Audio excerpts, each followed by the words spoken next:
Muy buenos días en esta mañana de miércoles 15 de abril del 2015. Yo soy Joel Cruz en una emisión más de este programa Interlocución que se transmite a través de esta radiodifusora, la nueva FM 94.7 desde Tuxtla Gutiérrez, Chiapas. Bueno, el pasado día lunes falleció Eduardo Germán María Hugues Galeano, conocido como Eduardo Galeano. Fue un periodista y escritor uruguayo, ganador del premio Dyerman y considerado como uno de los más destacados autores de la literatura latinoamericana. El 26 de marzo de 2009 tuve la oportunidad de saludarlo en la ciudad de Jalapa, Veracruz, cuando la Universidad Veracruzana le otorgó el grado de doctor honoris causa. Un extraordinario ser humano que pues ha partido al más allá. El uruguayo fue uno de los principales intelectuales sudamericanos que mantuvo contacto con el Ejército Nacional, el Ejército Zapatista de Liberación Nacional aquí en Chiapas.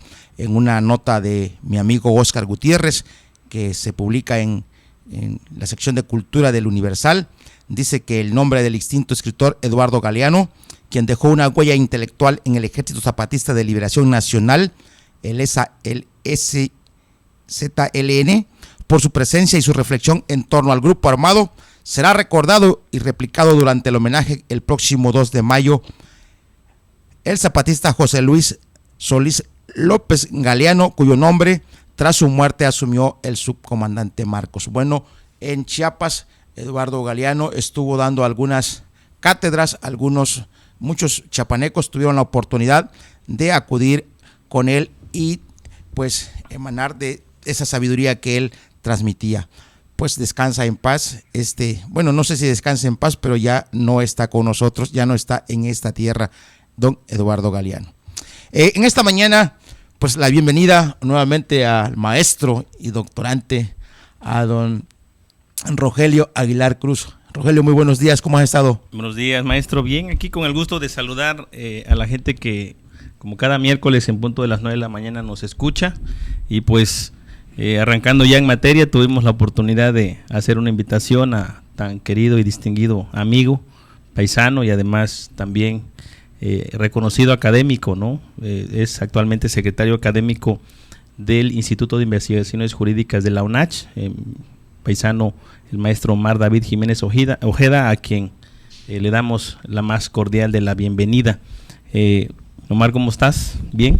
Muy bien, muchísimas gracias, muy buenos días a todo el auditorio de este selecto programa. Agradecer la invitación, queridos amigos, don Joel, don Rogelio Aguilar, me felicito por estar acá, es un momento para mí de mucho orgullo, porque pues pocas veces se tiene la oportunidad de compartir con tan selectos periodistas y además académicos, ¿no? Enhorabuena por ustedes y por tu gustado programa.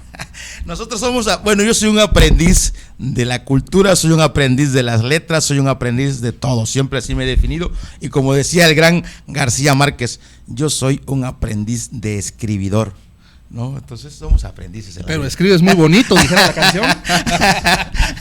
Esa jonjolí de todos los moles, le digo a Joel. Pero aquí el maestro es Rogelio también, ¿no? De pronto lo ves en tal parte y después en otro lado y siempre, ahorita venía acordándome de él, porque luego sube cuando está capacitando, asesorando, y ayer yo tuve una oportunidad maravillosa, ya estaba ayer a las 5 de la tarde en Huistla, ¿no? Y ahí me invitaron a dar una plática en materia electoral, no materia electoral, sino cómo se diseñan las campañas electorales, y bueno, me acordé de lo que hacía yo antes, ¿no? Entonces, y me acordé de Rogelio también cuando hace ese tipo de ejercicios, él pues tiene más experiencia en esa parte, ¿no? Yo soy un aprendiz siempre. Yo soy el más modesto de los tres en esta mesa. Me jacto de conocer desde hace mucho tiempo a mi queridísimo amigo paisano, amigo de mil batallas, don Rogelio Aguilar, de los abogados que conozco, serios, honorables, y a quien por supuesto le auguramos un gran futuro en las diferentes facetas en las que se desenvuelve. Fíjate que yo conocí a Rogelio y él no me conocía. Yo estuve sentado ahí cuando él me empezó a dar una ponencia, fue en un congreso de educación en Chiapas. Creo que fue el primer congreso de educación. Sí, claro. Ahí don Rogelio estuvo hablando sobre la fiscalización de los recursos y todo ese rollo, ¿no? Y entonces, pero muy, muy, muy profesional. Y hoy tenemos la oportunidad, pues, de coincidir en este programa, pero además es el gusto de tenerte aquí, maestro Omar, ¿no? Pues gracias, a mí me gustaría, porque además sé que el tiempo a veces también es limitado, Joel, iniciar con la plática. Omar, independientemente de que es académico, también es una persona que ha construido y ha formado parte de estos grupos al interior de las estructuras de la Administración Pública Federal, donde se van tejiendo estas grandes reformas que hoy en el país ya están inclusive vigentes. Estamos hablando de este nuevo sistema procesal penal acusatorio, ¿no?, mexicano, que de la cual me gustaría que nos platicaras un poco, Omar. Sé que la UNACH va a hacer algunas actividades en los próximos días, pero nos gustaría, porque mira, también sabes que he notado que la gente lo habla a diario.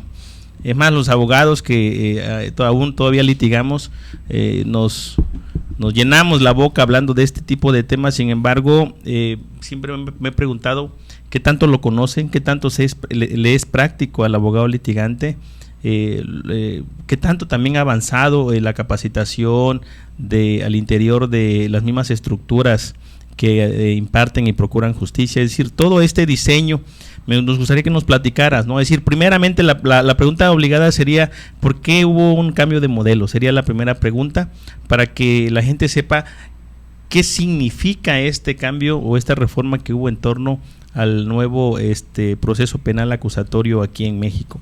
Esa sería nuestra primera pregunta, y ya después, inclusive tú mismo nos puedes ir dando la pauta para más problematización en torno a este gran debate y este gran tema, ¿no? Con todo gusto. Pues en primera, comentarles que este proceso de reforma nos llega tarde a México como país, para empezar.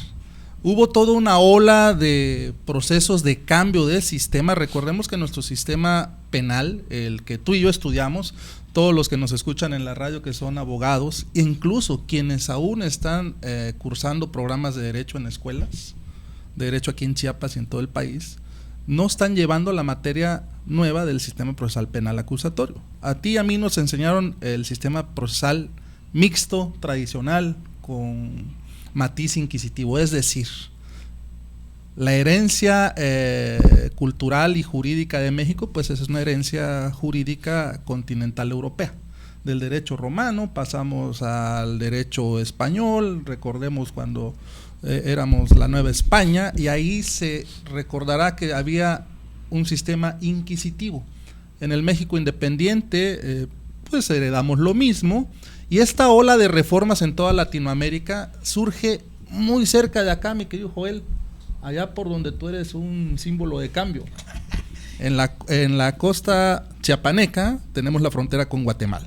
Guatemala, desde 1994, yo no sé qué hacíamos nosotros en 1994, seguramente hablábamos de todo menos de esto, pero en 1994 Guatemala cambia su sistema de justicia penal de corte mixto inquisitivo a un sistema de justicia acusatorio, y a partir de ahí se detonan casi en cascada los demás países de América Latina.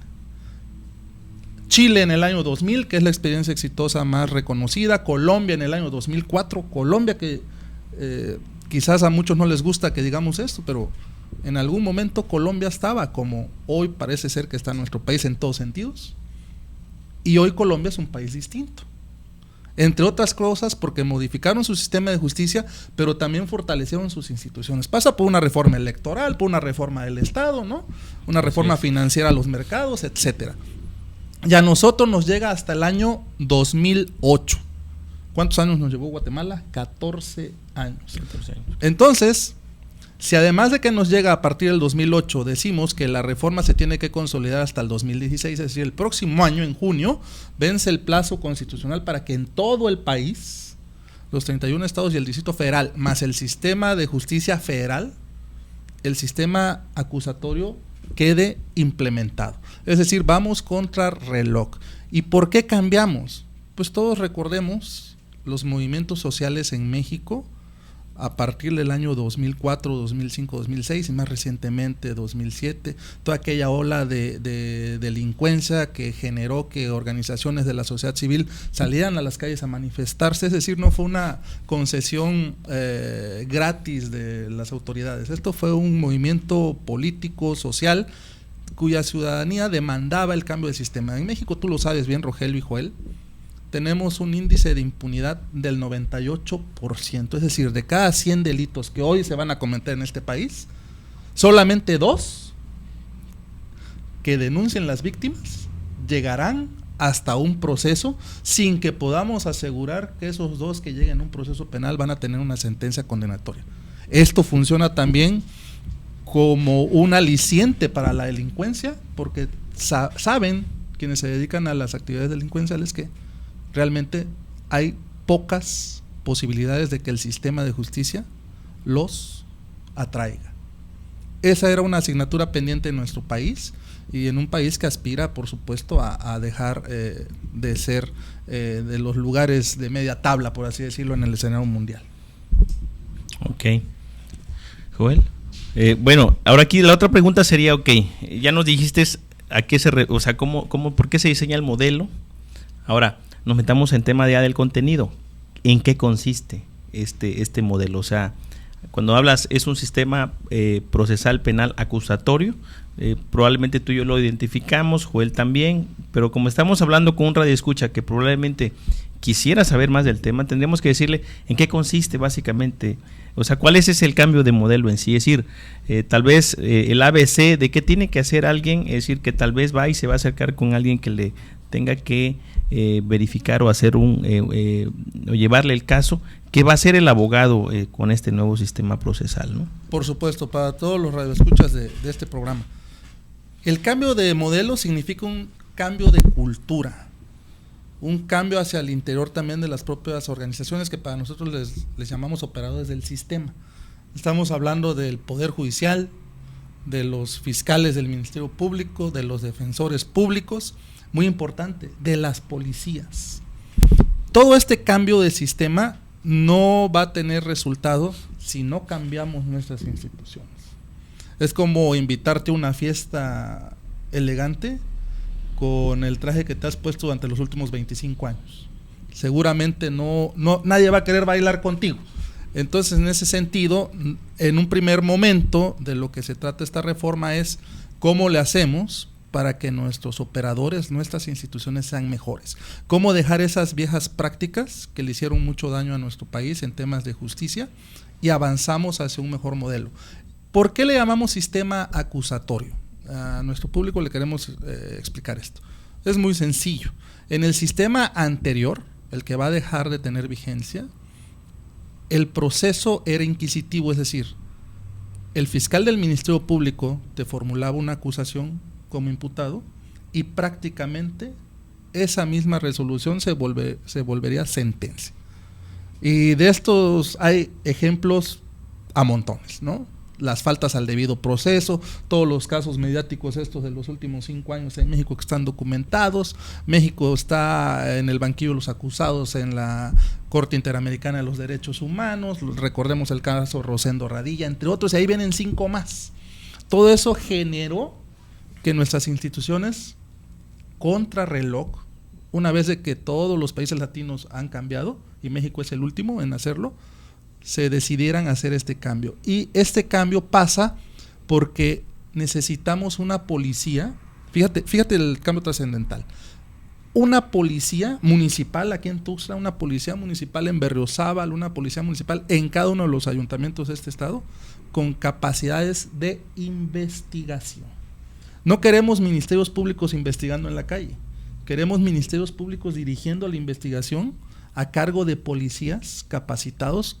Ustedes saben que un policía siempre tendrá que desarrollar aptitudes y habilidades, técnicas de investigación, porque, y lo sabe nuestro público, hoy las policías, las del corte tradicional, difícilmente han podido desarrollar estas habilidades porque el modelo no se los exige, el modelo tradicional, ¿no? Claro. En cambio, el nuevo modelo lo exige porque es en la investigación el núcleo del sistema. No es hasta la etapa de juicio oral, es en la etapa de investigación. Excelente, muy buena explicación, y sobre todo porque en el próximo segmento vamos a hablar sobre la oralidad y tú decías muy bien, maestro, este proceso llegó tarde a nuestro país. Vamos a hacer una pausa y regresamos aquí en Interlocución. Son las 9:17. Escuchas la nueva FM. Yo no lo creo, no lo creo. Pues dirás lo que quieras, pero a mí me va mejor. A mi chamaco de quinto le dieron una tablet. ¿Cuándo había pasado algo así? Nunca. ¿Cuándo había bajado el recibo de la luz? Nunca. Las llamadas de larga distancia ya te las cobran como locales. Y ahora que pedí lo del Infonavit, te prestan el doble que antes. ¿Cuándo habías visto que pasara todo esto? No, pues nunca. ¿Y cuándo te había invitado a comer? Nunca. Si te va bien a ti, le va bien a México. PRI, trabajando por lo que más quieres. Candidatos de la coalición PRI Partido Verde a diputados federales. Héctor Suárez, actor. Por fin, amigos, me alegra y me da mucha confianza y esperanza saber que este partido no está formado por políticos y que tampoco fue fundado por desertores de otros partidos. Aquí en Encuentro Social se luchará por desaparecer el fuero, que ha sido un pasaporte a la impunidad para cínicos, sinvergüenzas y traidores a la patria. Infórmate. Encuentro Social, hagámoslo nosotros. Dentro de tantas situaciones en la vida, ¿a poco no te ha pasado que quieres pedir el anillo? No, mi precioso. Si no te deja a ti, carnal. O que todo fuera tan fácil como cuando te dicen: ¡Te la catapixi, mi cuate! ¿En serio? O sea, qué nacos. ¿De qué anillo hablan? O sea, baby love, ¿cómo te explico? ¿El anilluki que ven tú de Duki? ¿Tipo primera dama de España? ¿O cómo te explico? Anilluquis, pellejitos, arrugaditos. Y ya de paso, les invito a escuchar a estos naquicoloridos en su programa aquí, Explosión Alternativa, así tipo boom, obvio, por la nueva FM 94.7, todos los sábados de 2 a 3 de la tarde. ¿Esto es lo que escuchas a las 6 de la mañana?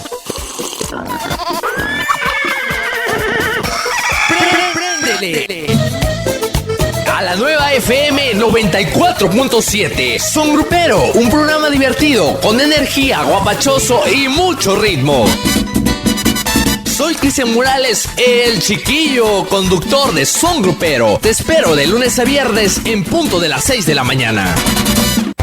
Me queda claro, su programa ahora en una renovada etapa con más entrevistas e invitados, pero con el mismo objetivo de comentar las noticias de Chiapas, México y el mundo. El análisis, la reflexión y crítica seguirán siendo nuestra razón, sentido y compromiso. No se olviden, ustedes y su servidor Alfonso Carbonell Chávez tenemos una cita aquí en la nueva FM en el 94.7 de lunes a viernes de 12 a 1 de la tarde. Me queda claro, bajo la producción de Alejandro Flores Cancino. La nueva FM 94.7. 94.7. La nueva FM.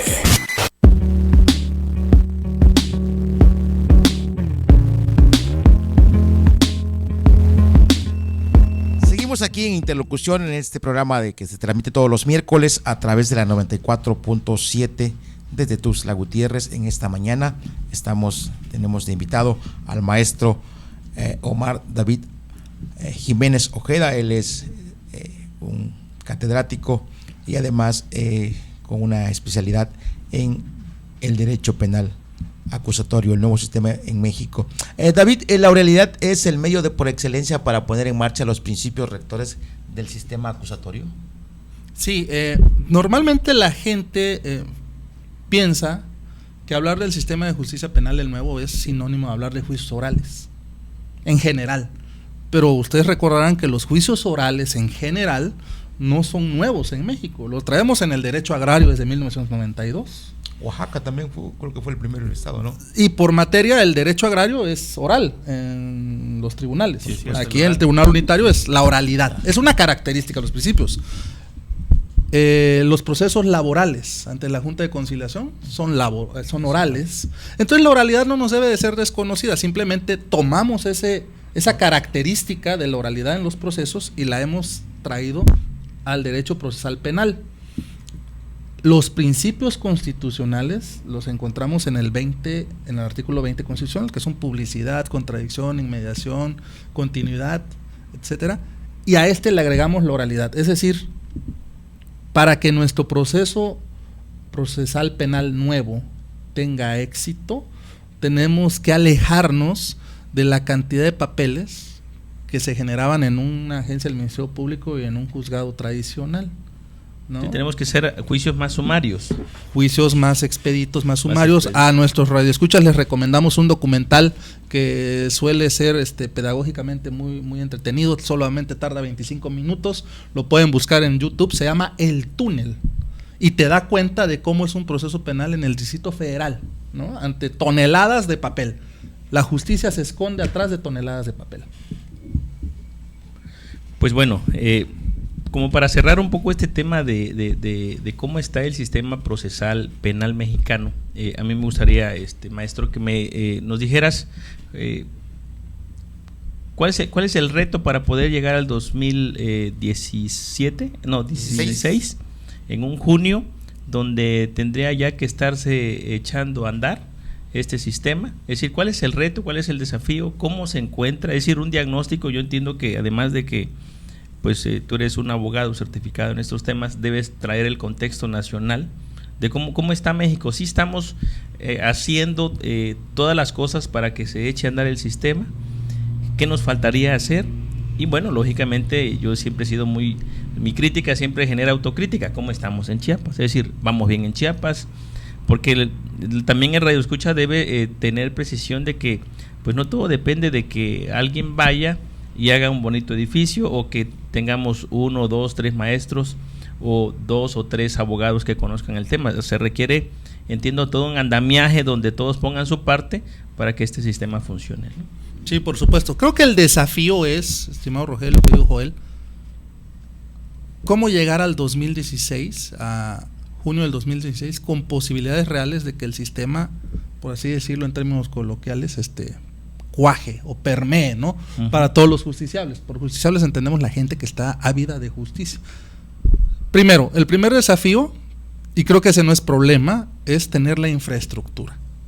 Digo que no es problema porque la federación le está dotando de recursos públicos a casi todas las entidades federativas a través de un subsidio federal, ¿no? Evidentemente ese subsidio federal no alcanza y es responsabilidad del Estado ponerle como aquellas reglas, ¿no? Del peso por peso. Sí, par y paso.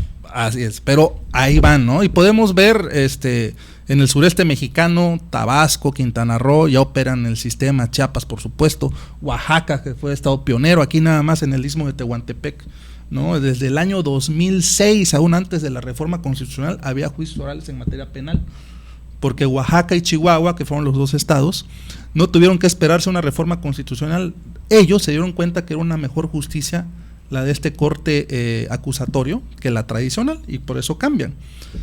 Finalmente, el desafío es que nuestros operadores de justicia, es decir, principalmente la policía y el Ministerio Público, desarrollen las habilidades para que permitan que el estándar de impunidad sea abatido, ¿no? En ese sentido es la apuesta. Necesitamos más y mejores policías, más y mejores ministerios públicos, pero esto también en la mesa significa recursos para capacitación. Hay afortunadamente de donde lo sacan las instituciones, está el FASP, ¿no? Por ejemplo, la Secretaría Técnica, mejor conocida como CETEC, ¿no? También les da recursos, pero ¿cómo le hacemos para retener, que esa es una debilidad institucional, a una persona que ya tienes capacitada y apta? ¿Cómo le hacemos para retenerla dentro de la institución? El nuevo sistema permite además un tránsito hacia un nuevo régimen laboral de las personas que decidan hacer carrera policial o carrera ministerial, porque por primera vez les va a dotar de nuevos incentivos, como por ejemplo un seguro de vida, una cosa tan básica como un seguro de vida, el acceso a un crédito hipotecario, ¿no? Y la seguridad social para sus familias. Eso no lo trae el anterior sistema y el nuevo sí lo contempla, porque necesitamos capacitar gente, pero que además se queden en las instituciones. Pero fíjate, Mar, que a mí me gusta mucho la idea esta que hablas de generar certeza y estabilidad laboral del policía. Pero mi pregunta es, yo veo muchos gobiernos municipales que no están, no los veo llegando a un curso en esta materia. Es decir, veo al policía municipal tradicional, aquel que va a hacer rondines, aquel que va en el programa del alcoholímetro, es decir, no lo veo preocupado al gobernante, al alcalde, preocupado en estos temas. Es decir, ¿qué está pasando ahí? ¿O qué se tendría que hacer más para poder bajar esto que estamos, por ejemplo, yo hace rato platicábamos tras el micrófono, todo lo que ustedes están haciendo, por ejemplo, en Tabasco? Mi pregunta es, ¿ya están bajando todas estas reformas o todos estos cursos a los ayuntamientos del país? Sí, ahí hay un fuerte incentivo a través del SUBSEMUN, Subsidio para la Seguridad Pública Municipal, pero no todos los estados en Chiapas lo tienen. Es lo que te iba a decir, es que ahí iba yo, nada más son 5 municipios. Este año son 7, Roger. Bueno, 7. Perdimos 1. Así en comparación del año pasado. Razón, eran 8. Y se pierden porque esto daría para dar otro programa de por qué se pierde el recurso. En un estado donde no hay recursos, ¿cómo es posible que un ayuntamiento pierda recursos? Tonalá creo que fue el que perdió. Bueno. Ok. Aquí, y es información pública, por supuesto, y se puede comentar. El énfasis es, querido Rogelio, a los alcaldes o a los ayuntamientos, porque la responsabilidad es del ayuntamiento, claro, al final, así es, no les llama la atención capacitar a sus policías. Y no les llama la atención capacitar a sus policías porque desafortunadamente la cultura política considera que no es una obra, por así decirlo, entrecomillado, no es una acción pública de gobierno capacitar a tus policías que te permita tener prestigio. No vas a inaugurar nada finalmente, ¿no? Vas a dejar capital humano, que es la nueva tendencia, pero eso no les importa. Es una falta de sensibilización política la que tenemos, lamentablemente. Es que no es obra, ¿no? No es obra pública. No es tangible, ¿no? Pero nadie te lo va a reconocer, nadie te va a aplaudir, sí, no, claro, te va a subir tus preferencias electorales, hablando de pero bueno, también digo, no quisiera yo entrar en el tema, sin embargo, decir, están blindados en ese tema los gobiernos municipales, pero mira, en el tema, por ejemplo, de la capacitación, en el tema de la distribución del fondo de seguridad pública en los ayuntamientos, la controla el gobierno del estado. Digo, no sé si sepas tú, pero cualquier manejo que tenga que hacer un presidente, así sea comprar un tolet, tiene que ir al Consejo Estatal, y cuando vas y pides los cursos, ellos te dicen hasta de qué tipo de cursos te van a dar, porque ellos son los que tienen el Instituto de Formación Policial. Es un tema que se vulnera continuamente, al menos en Chiapas. Yo, por eso te hablaba yo del contexto de los ayuntamientos en México, porque tú tendrás algunas otras referencias, pero en el caso de Chiapas, las capacitaciones, todo lo que tenga, bueno, es más, todo el presupuesto en materia de seguridad pública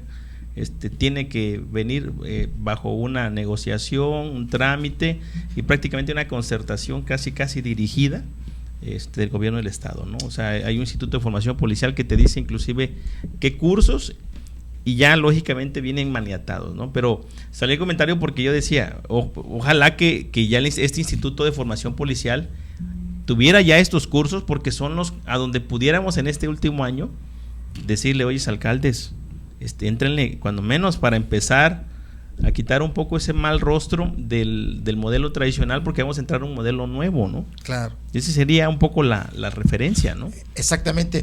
Nada más que vamos a hacer una pequeña pausa y vamos a seguir dialogando aquí con el maestro Omar David Jiménez Ojeda. Estamos dialogando sobre el nuevo sistema penal acusatorio en México. Son las 9:31. En tu radio, la nueva FM 94.7 XHRCF transmite las 24 horas del día desde Tuxtla Gutiérrez, Chiapas, México, con estudios en el periférico surponiente número 485, edificio Rocaf, primer piso, fraccionamiento Santa Elena, código postal 29060. Llámanos 125-0206.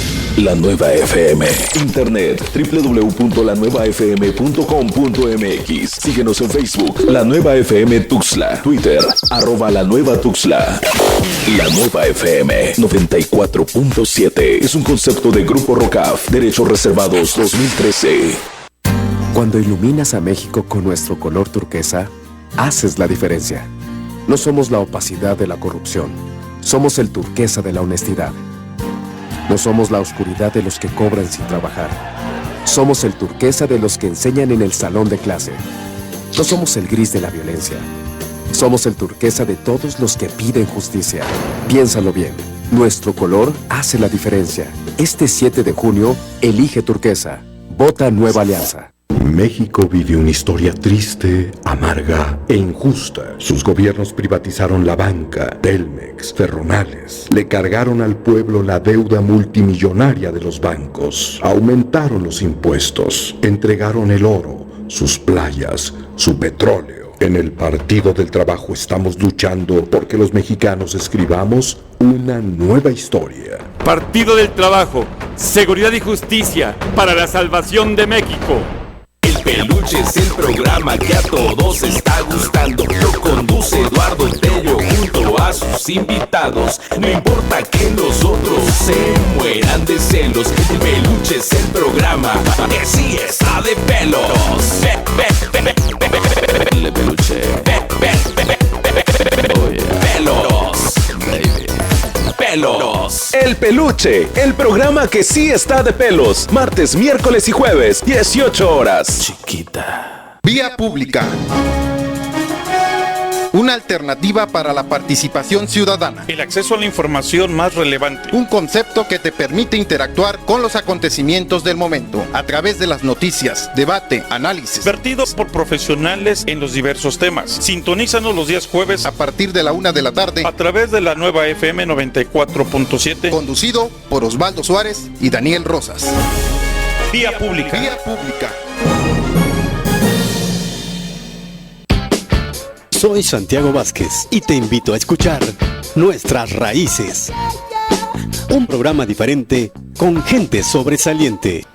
Análisis, música, reflexiones, entrevista, lunes, miércoles y viernes, 8 de la noche, en la nueva FM 94.7. 94.7 es lo que quieres escuchar. La nueva FM.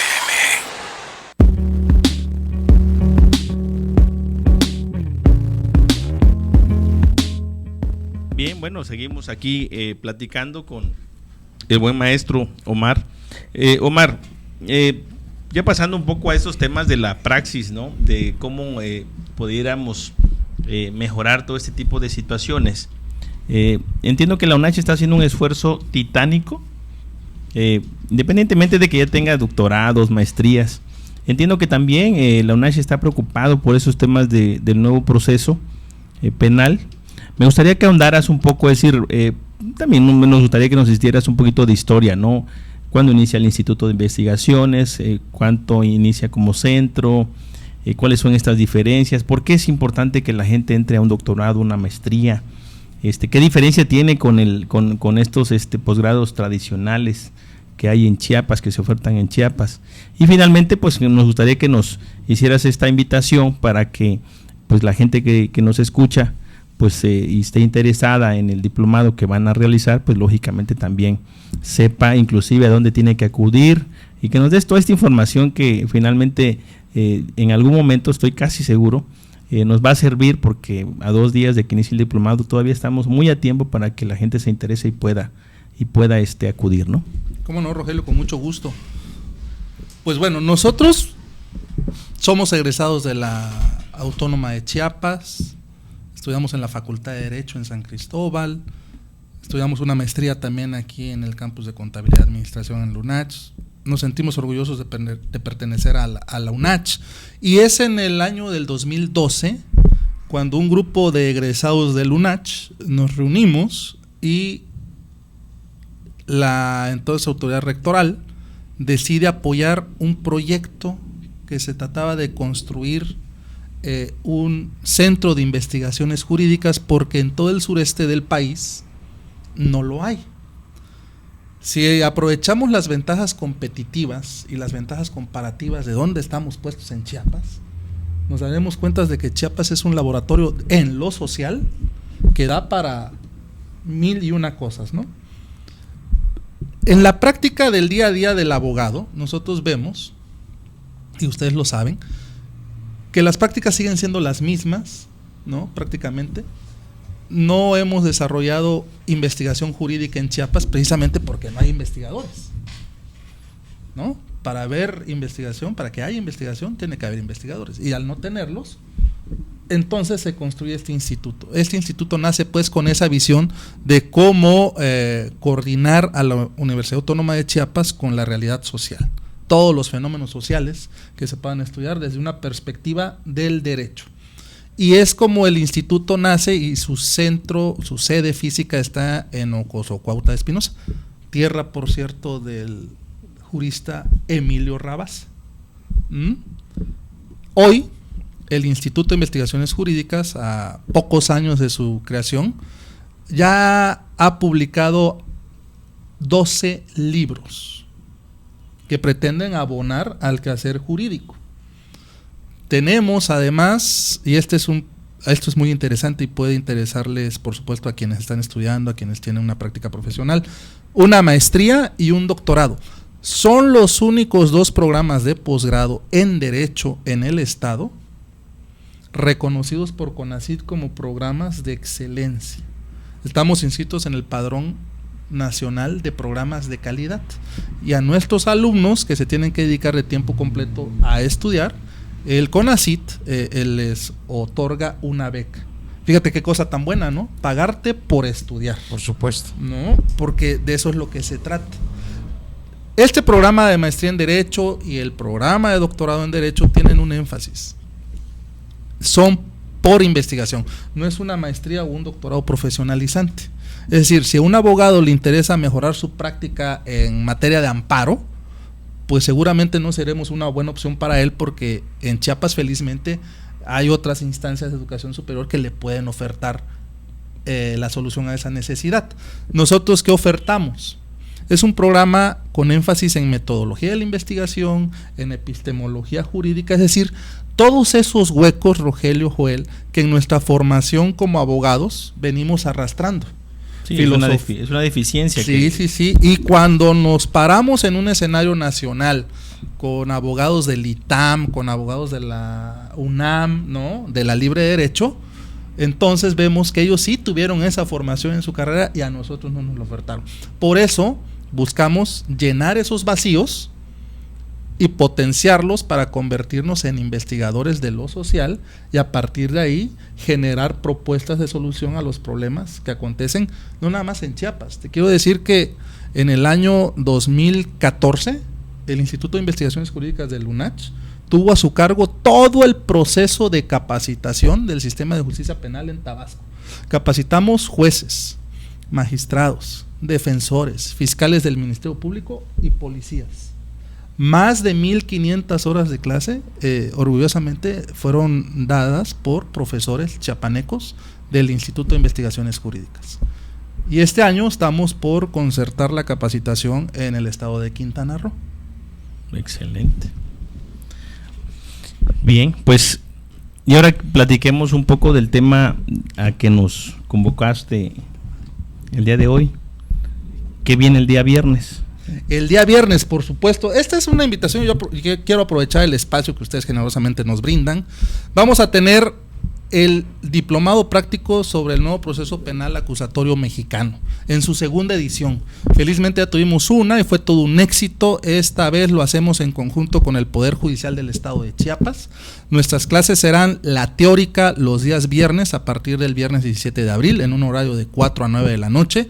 Los días sábados serán en la sala de juicios orales la clase práctica.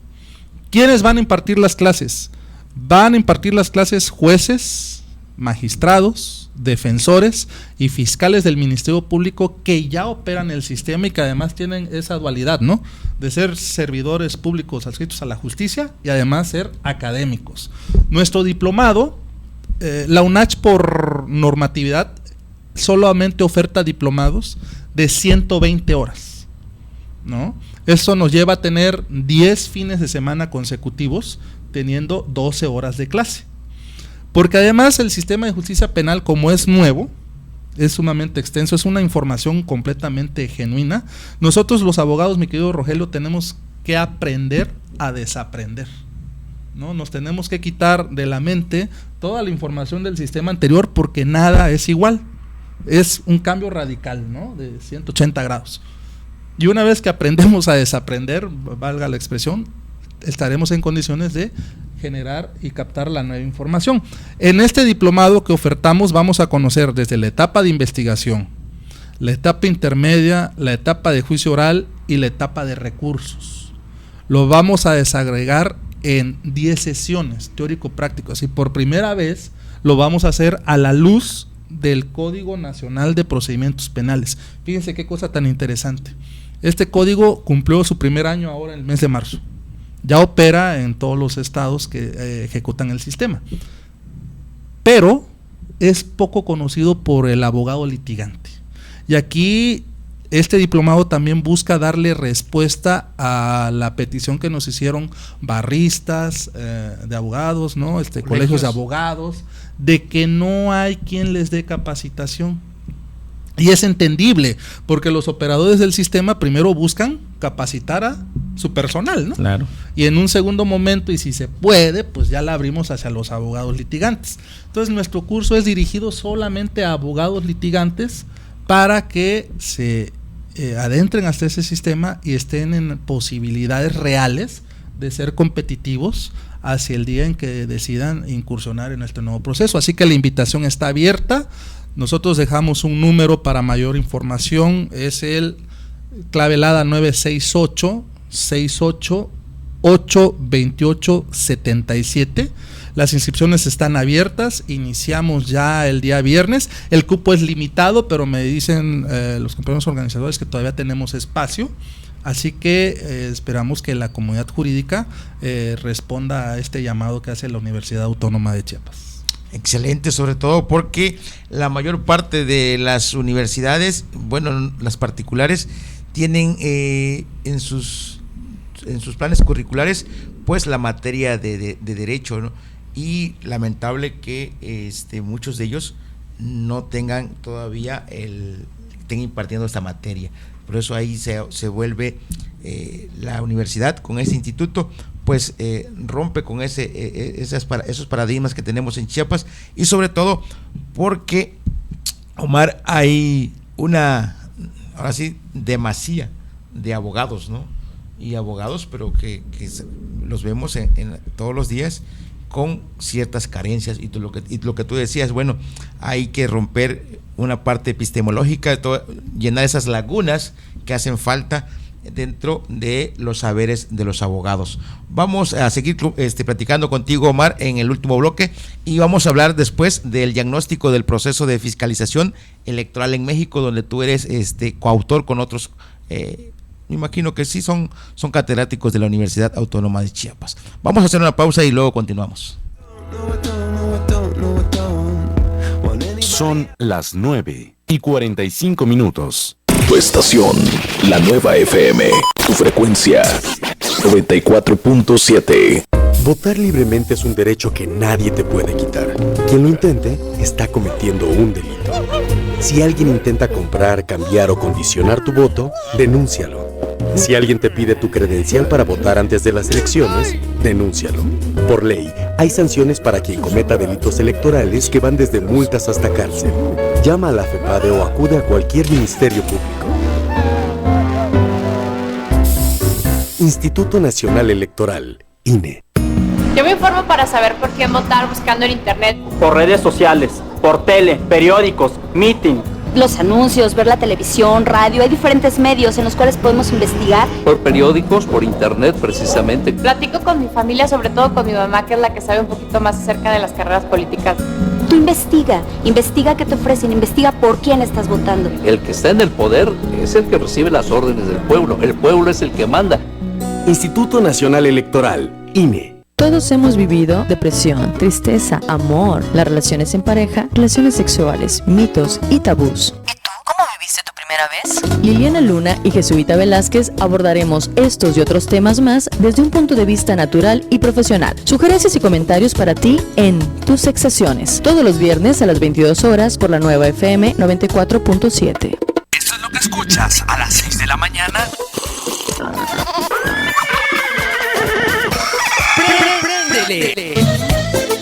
A la nueva FM 94.7. Son Grupero, un programa divertido, con energía, guapachoso y mucho ritmo. Soy Cristian Morales, el chiquillo conductor de Son Grupero. Te espero de lunes a viernes en punto de las 6 de la mañana. Porque el fútbol es más que pasión, coraje, amor, alegría, llanto, estadísticas, la gloria, el pasto, la afición, el gol, los árbitros. ¡Un grito! Porque la vives en la mañana, por la tarde, los fines de semana, despierto, soñando, en la comida, en el trabajo. Escucha tu pasión, lunes a viernes, 17 horas, con José Luis Baltasar y Jesús Castro. Por la nueva FM 94.7. ¡De volea! Entrevistas, noticias, música. Esta es La Nueva FM.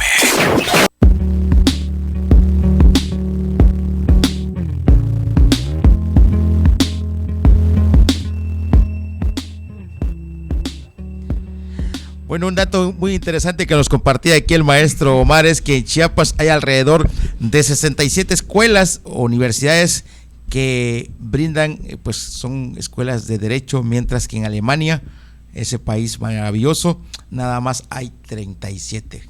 Qué paradojas de la vida. Bueno, ahí está. Por eso decía el gran maestro don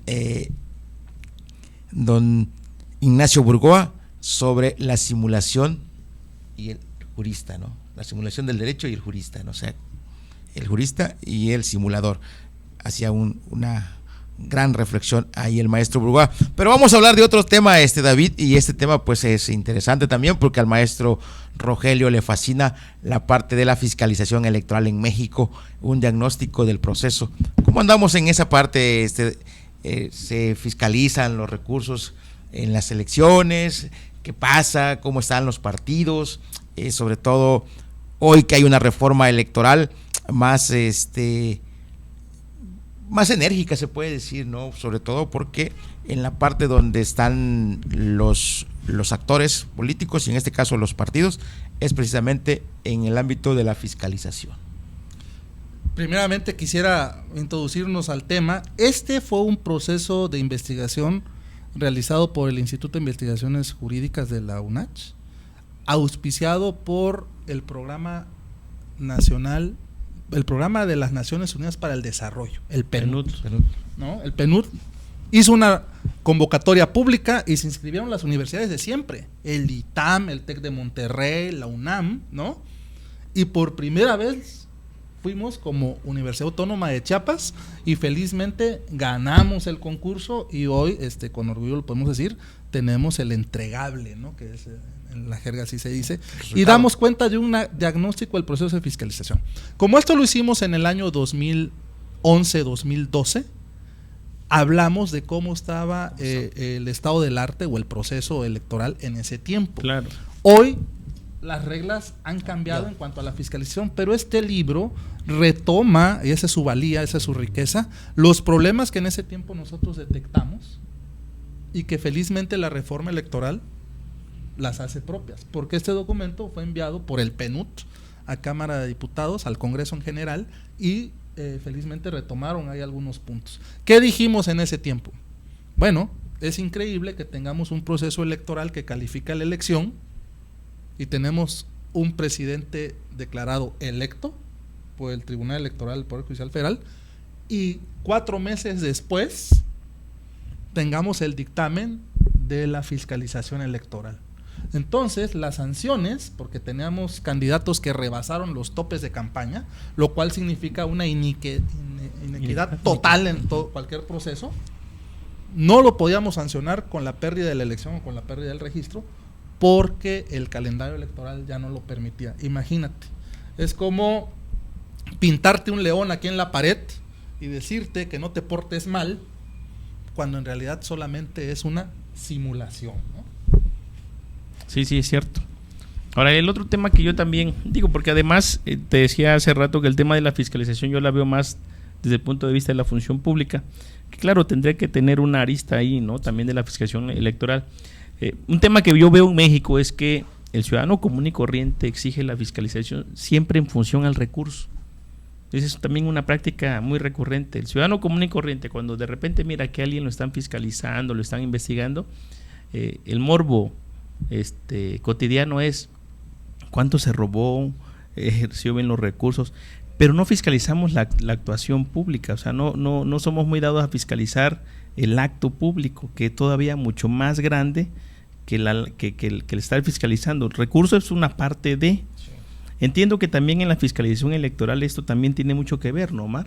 Sí, de hecho la fiscalización electoral surge de la fiscalización pública, como tú la llamas, y se especializa, ¿no? Porque al final de cuentas el dinero que ejercen los partidos políticos no pierde su carácter de recurso público, ¿no? Y sigue las mismas reglas. Solamente de que aquí se fiscalizan los actos de campaña, los de precampaña, incluso hay informes que se tienen que rendir, y en los años donde no hay elecciones se hace una fiscalización también al recurso. Evidentemente es mucho menos dinero, ¿no? Entonces la fiscalización puede decir que es más fácil. Uno de los problemas que encontramos fue cómo es difícil fiscalizar. No hay institución pública en México, y te hablo desde la Auditoría Superior de la Federación, ni la Función Pública, que son instituciones enormes y bien hechas, no tienen la capacidad de fiscalizar el universo que significa vamos a fiscalizar el presupuesto de egresos de la Federación para este año. Es imposible. Entonces se utilizan métodos, ¿no? Aleatorios, hay una muestra aleatoria, ¿no? Etcétera. Es lo mismo en la fiscalización electoral. Pero encontramos que, y aquí voy a ser un poco crítico, así está diseñado nuestro proceso electoral, ¿no? Y las reglas que de ella emanan. ¿Cómo fiscalizar? ¿Cómo hacer más efectiva la fiscalización hacia los partidos políticos que ejercen recursos públicos si son los mismos partidos políticos los que hacen las reglas? Evidentemente esto es un galimatías o podría parecer un contrasentido, pero entonces el sistema por sí mismo se protege, ¿no? Hay observaciones de estudiosos de la ONU, de la OEA, por supuesto, del Programa de Naciones Unidas para el Desarrollo, de que esto debería de ser como en otros países, ¿no? Para que una fiscalización electoral tenga éxito, le bajemos el monto al presupuesto público, ¿no? Y hagamos que cada candidato pueda generar su presupuesto de manera privada. Esa es una opción. Otra opción es... Que debería ser la opción más certera, me imagino, como el sistema en los Estados Unidos, ¿no? Sí. Donde el candidato pues es el que se aboca a buscar sus fondos, ¿no? Joel dice un punto clave. En Estados Unidos, por ejemplo, le ofertaron a Obama y al candidato de la oposición, que era el partido republicano, si querían presupuesto público, y ambos dieron las gracias, porque el presupuesto público en Estados Unidos significaría el 5% de todo su presupuesto privado. O sea, no iban a ningún lado, y entonces ese presupuesto público que le ofertaban, Obama lo sacaba en una de sus cenas, ¿no? Donde el boletito valía $10,000, invitan a 1,000 gentes, pues ya salió, ¿no? Pero eso aquí no lo tenemos, porque además las condiciones son diferentes, no sería una solución adecuada, etcétera. Pero lo que sí se podría hacer... Pero aquí, primo, tenemos otros patrocinadores, ¿no? O sea, se habla mucho de la inmiscusión de otras organizaciones que se inmiscuyen en los procesos electorales. Yo te puedo decir de que hay estados donde se presume que incluso hay financiamiento de organizaciones delincuenciales, claro. El dinero sucio, ¿no? Que están financiando, claro. y posicionando candidatos. Sí, de hecho hay libros inclusive de periodistas, investigadores muy prestigiados, ¿no? Sí, claro. Sí. Entonces, el problema en nuestro país es de que la fiscalización en lo electoral está sobreregulado. Y ustedes saben que cuando sobreregulamos una cosa, cualquier cuestión en la vida, es imposible, o al menos es muy difícil comprobarla.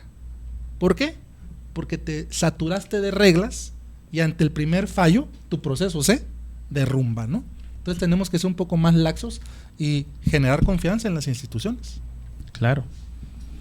Pues a mí me gustaría, para ir cerrando, que nos volvieras a platicar el tema del diplomado, de tal manera que si alguien apenas está encendiendo el teléfono, la radio, pudiera tener, dinos bien el día, la hora, cuando inicia, dónde va a ser la sede del evento, el costo que tenga, ¿no? Si Claro. va a haber algún descuento, alguna, o sea, toda esta última generalidad para que lógicamente Por la gente lo supuesto, sepa, Roy. ¿no? Volver a invitar a todo el público, a los estudiantes de Derecho también, porque ellos están con un hueco en su formación ahorita, quienes estén próximos a egresar, a este diplomado que es teórico práctico. El conocimiento, todos lo sabemos, ni todo es teórico, ni todo es práctico. Tenemos que encontrarle el equilibrio. Y este diplomado aspira a responder a esa necesidad. Empezamos este viernes 17 de abril con la primera sesión viernes y sábado. Viernes por las tardes de 4 a 9 en las instalaciones del Instituto de Investigaciones Jurídicas en Ocoso, Cuautla. El sábado nos vamos al Tribunal de Juicio Oral a tener la clase práctica. Y ahí vamos a tener 120 horas de práctica que nos lleva a 10 fines de semana de clases. Este diplomado tiene un valor curricular, ya la UNACH aplica una cuestión que se llama crédito SATCA, que este diplomado te va a dar 20 puntos, que luego tú tomas cualquier otro diplomado de los que oferta la UNACH como crédito SATCA y juntas 3 diplomados y te da el nivel de especialidad, ¿no?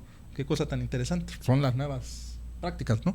Pero este diplomado entonces va dirigido a todos los alumnos de escuelas de derecho, a abogados que ya litigan, a consultores, por supuesto, porque también esto da, las personas jurídicas, por supuesto, son sujetos de procedimiento, y reiterarles la invitación, y nos daría mucho gusto tenerlos como alumnos en nuestra segunda promoción de este diplomado, y pueden consultar la información a detalle en la página www.iij-unach.mx. Repito, www.iij-unach.mx, o bien al teléfono clave helada 968-68-828-77, y el costo es de 8,000 pesos el diplomado por 120 horas.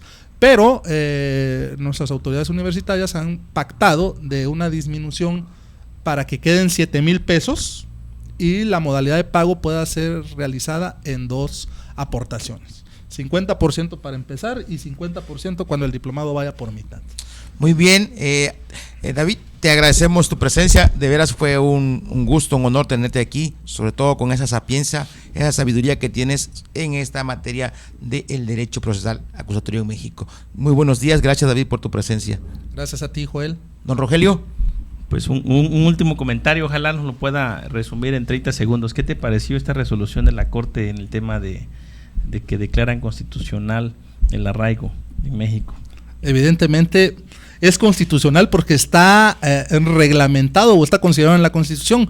Lo que va a pasar seguramente en actos posteriores va a ser de que por vía control de convencionalidad se pueda combatir, ¿no? Es decir, nuestra Constitución, porque es un régimen de excepción que en esa negociación de la reforma dejó el expresidente Calderón, ese régimen de excepción de que te aplico el arraigo solo si eres delincuente organizado, se va a caer porque ningún sistema garantista como el que aspiramos a tener concibe esas aberraciones, ¿no? Entonces, en un control de convencionalidad lo vamos a tirar seguramente cuando apliquemos la Convención Interamericana. Ok, gracias. Esta es una producción de Grupo ROCAF, Derechos Reservados 2013. Son las 10 en punto.